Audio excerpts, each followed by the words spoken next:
I'm Qingzhong from Cass Western Reserve. I want to thank CJD Foundation for putting up this outstanding conference and give me opportunity to share our recent findings on our effort to develop a gene therapy to treat CJD.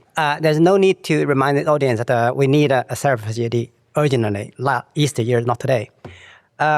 But you need to choose a target. As the previous speaker mentioned, the best target is a prion protein itself, because it is essential for both prion replication and for prion pathogenesis. And better, it's also not essential for life, so you can knock it out or reduce the level without not much consequence. So,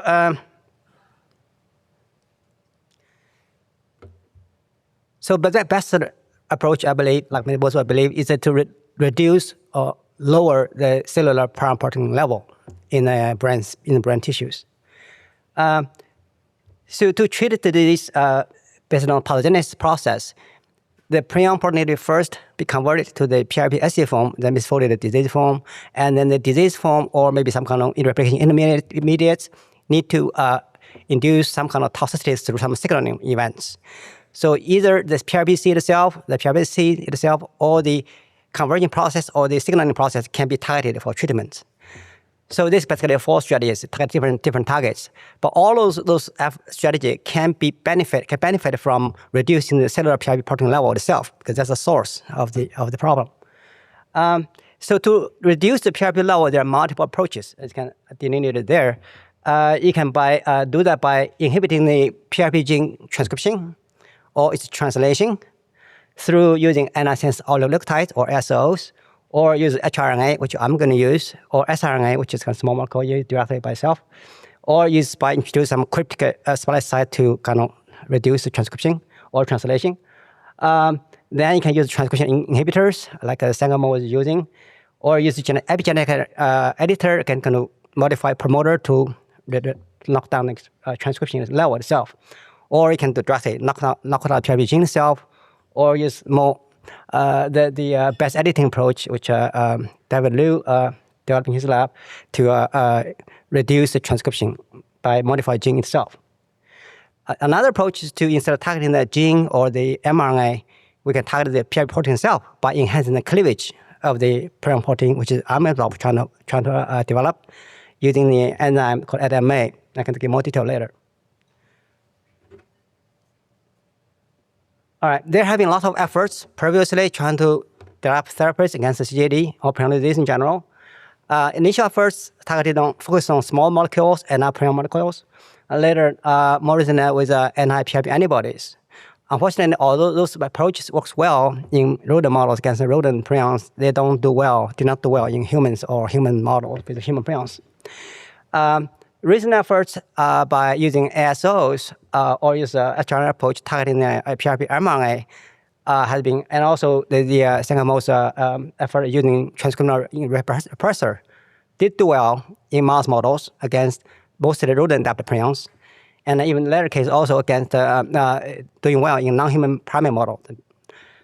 Unfortunately, I believe they have not done it to show the effect against human prions expressing human prion protein yet, except the last one recently, David Liu's group together with many collaborators demonstrated that when they gave one dose, systemic dose of AAV-mediated best editing construct that targeted human prion protein, when given prophylactically or preventatively at a dose about 10 to 14 viral genome per kilogram weight, achieved a 50% reduction in brain PRP level and a 52% elongation of survival in a humanized mouse model inoculated with CJD.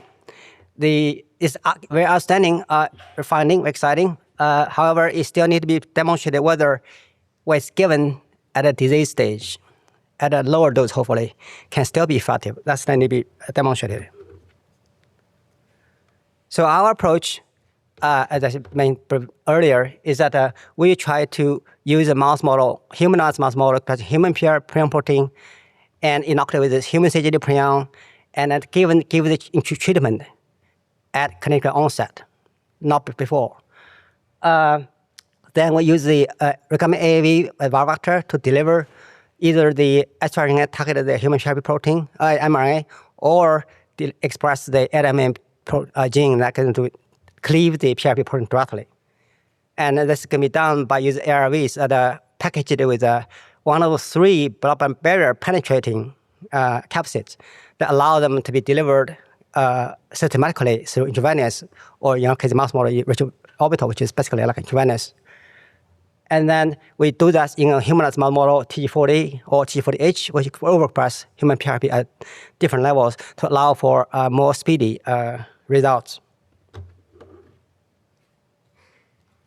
All right. As mentioned by previous speakers, PRP is a small protein, but it does undergo multiple cleavage in the cells, including alpha cleavage, beta cleavage, and shedding at the C-terminal end. The most beneficial one is alpha cleavage, which cut in the middle of the central domain, which is very conserved. And this cleavage is very beneficial because it breaks the protein into 2 parts. Now the PRP can no longer serve as a substrate to support purification, and it can no longer serve as a mediator for toxicity, so toxic signaling. Besides, the 2 fragments produced, the N-terminal A1 fragment and the C-terminal C1 fragment, are both beneficial. One is more protective, neuroprotective, the other can inhibit the replication. So one of the problems earlier is that we don't know, all this strategy probably can work, but nobody knows what's the real enzyme that does the alpha cleavage for Prion protein. There was some earlier targets proposed, but later refuted. So we showed that more than 10 years ago, actually, ADAMA protein, which is a metal protease, actually is the primary alpha cleavage enzyme for Prion protein in the muscle tissue. Now we show that actually it's also a major alpha cleavage enzyme for PRP protein in the brain tissue. What I show here is that if we overexpress the ADAMA protein in the human neuroblastoma cell line, we show a dramatic increase in alpha cleavage activity, which is shown as a ratio of the C1 fragment versus full length PRP ratio.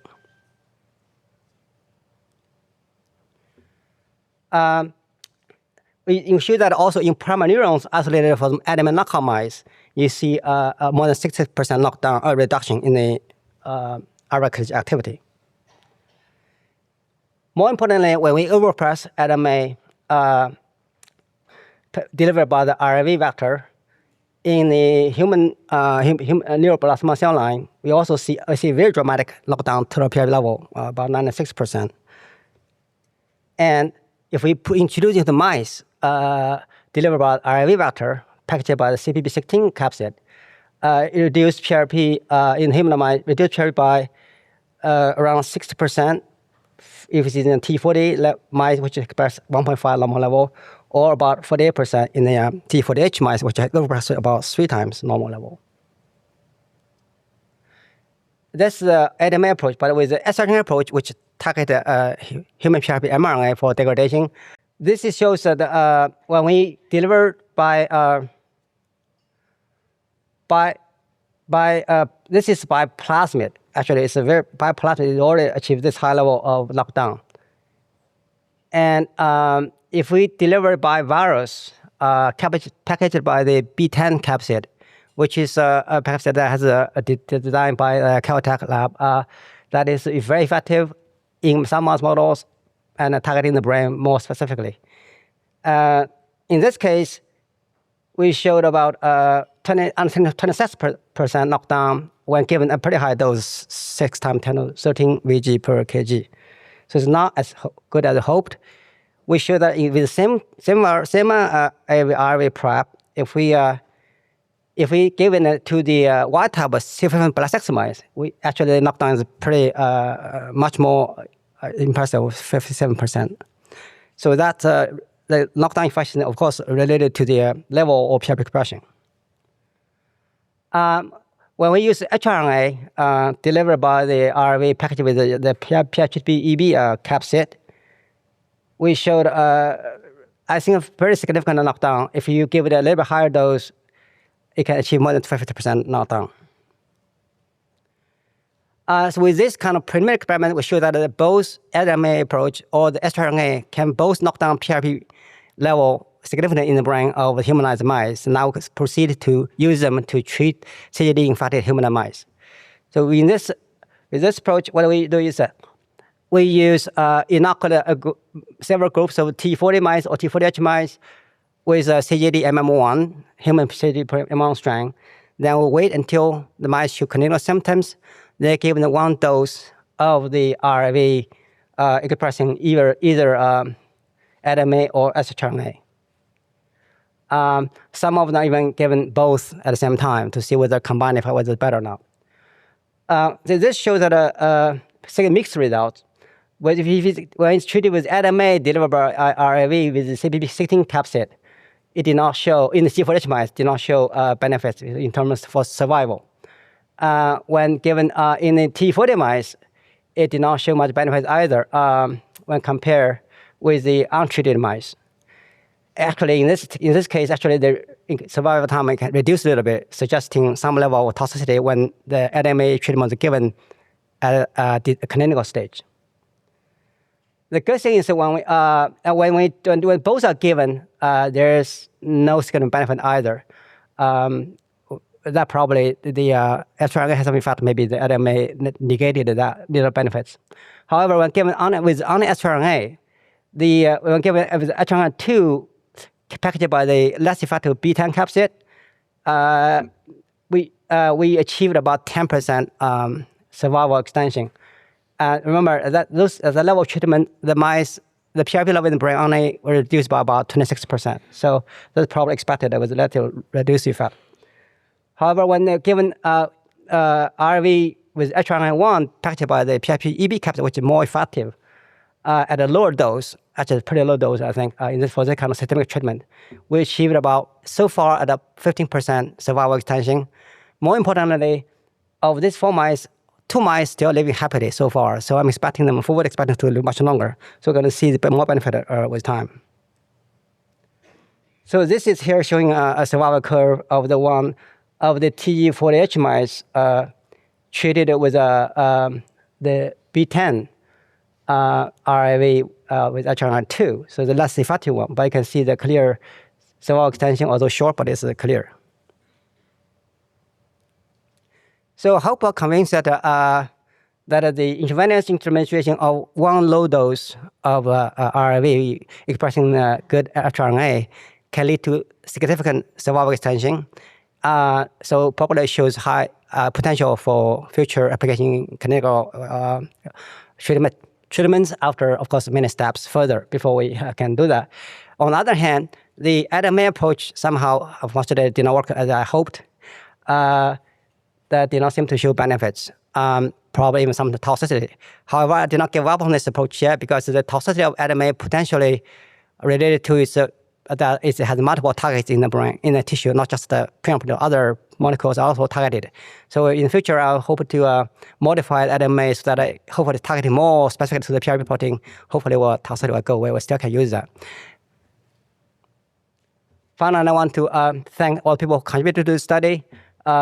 People in my lab, 3 talented postdocs, this on top, and 3 dedicated undergrads.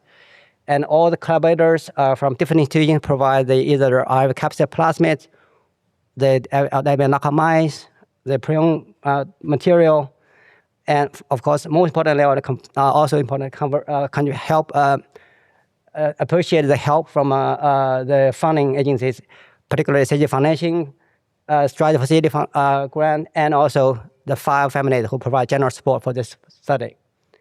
And I also want to thank all the families of CJD who provide me with the inspiration and motivation to continue the study. Thank you.